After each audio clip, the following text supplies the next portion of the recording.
I'm going to premise this whole video with the fact that I'm a veteran with a traumatic brain injury, so bear with me. I brought home a 61 Cub yesterday, and the guy said it was a 57, which I knew there was no way it was a 57 unless he changed the hood and grille because they had a different style. Came out in 58, which is this one. The one before looked more like the 200 and the 230 series. I also thought the grille was the wrong color, so I'm going to take that off and fix that because I can't stand it.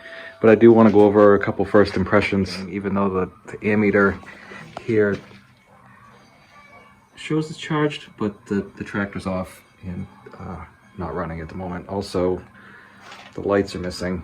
I do have some new replacement lights on the shelf.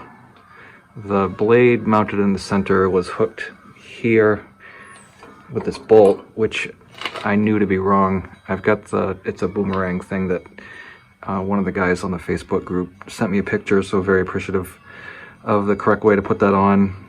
I also found a owner's manual for this blade online, so I ordered that. It does look like the blade got tweaked and the drawbar tweaked with it mounted directly to this instead of out like an inch where it's supposed to be.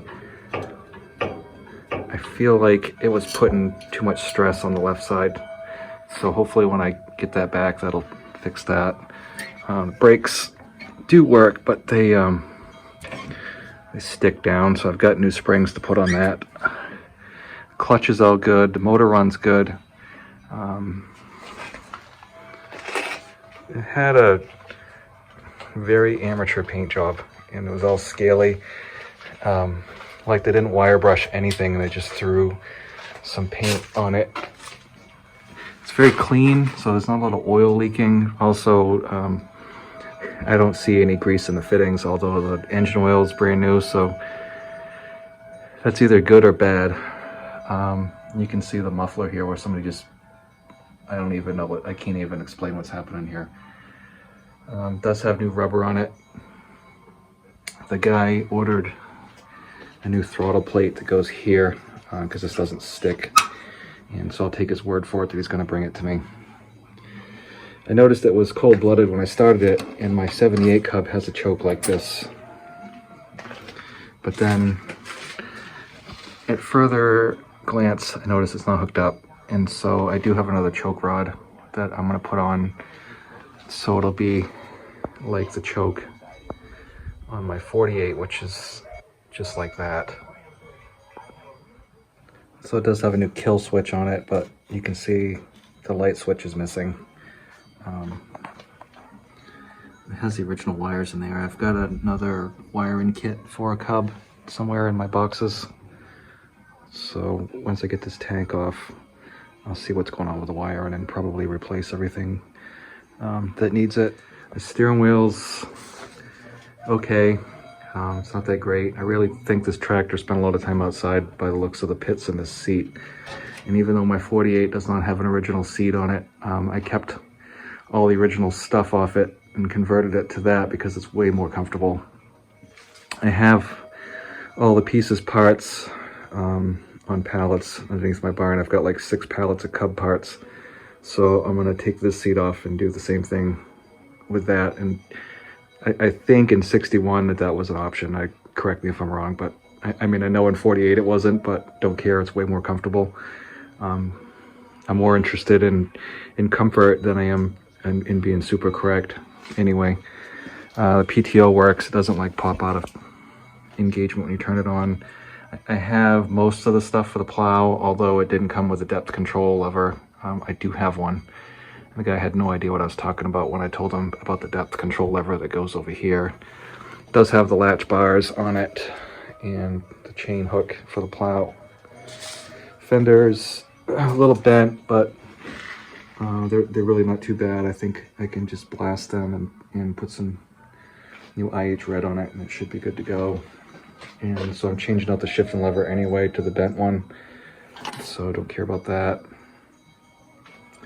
This right here should clean up pretty nicely.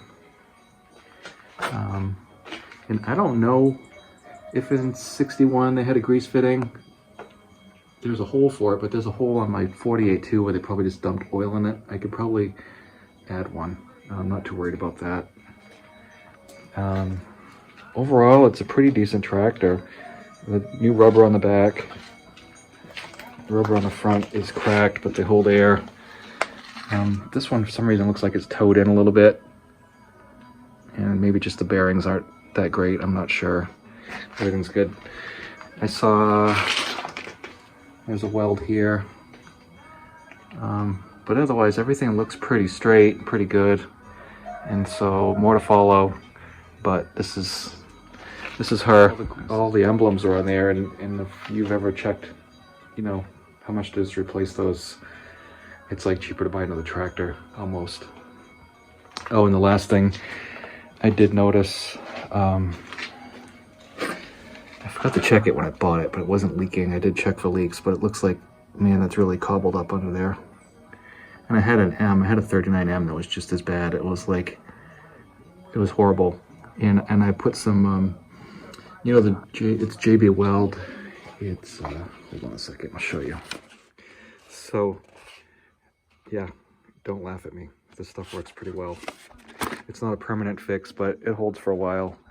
So any of you who are purists, you're going to be cringing right now, and you're going to think I'm an idiot, which, you know, I'm not going to deny that. But anyway, I got out of the military in 2017, and I'm fully disabled through the VA. So this is what I do with my Jersey cows and my sheep to keep me out of the asylum.